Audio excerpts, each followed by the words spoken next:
So నువ్వు ఏదైనా సాధించాలనే ప్రయత్నం స్టార్ట్ చేసినప్పుడు ఆటోమేటిక్గా అన్నీ అలైన్ అయిపోతూ ఉంటాయి మనకి. సో ఇది మోటివేషన్ వీడియో కాదు, ఇది నా ఎక్స్పీరియన్స్ చెప్తా.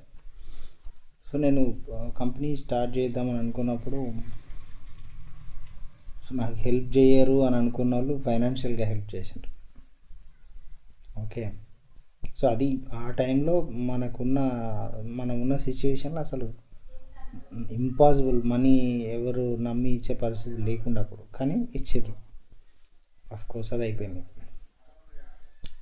సో ఇన్కార్పొరేషన్ కావడానికి ఒక అతను హెల్ప్ చేసిండు.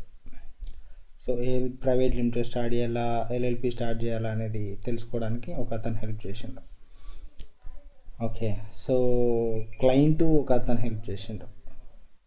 ఓకే, సో ఫస్ట్ వచ్చిన ప్రాజెక్ట్కి ఫస్ట్ 2 ప్రాజెక్టులు వచ్చినాయి. దానికి పనిచేసే ఎంప్లాయీస్కి మనీ ఇవ్వడానికి లేకుండే స్టార్టింగ్ స్టేజ్లో.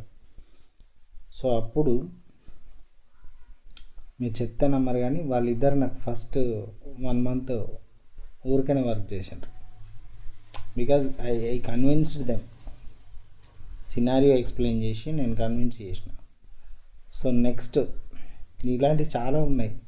సో నేనేమంటానంటే, మీరు స్టార్ట్ చేయడమే ఆలస్యం, మొదలుపెట్టు, అన్నీ ఆటోమేటిక్గా అలానే అయిపోతాయి. నువ్వు ఎక్కడికి వెళ్ళాలనుకుంటున్నావు అక్కడి దాకా నేను పంపిస్తే అంతే.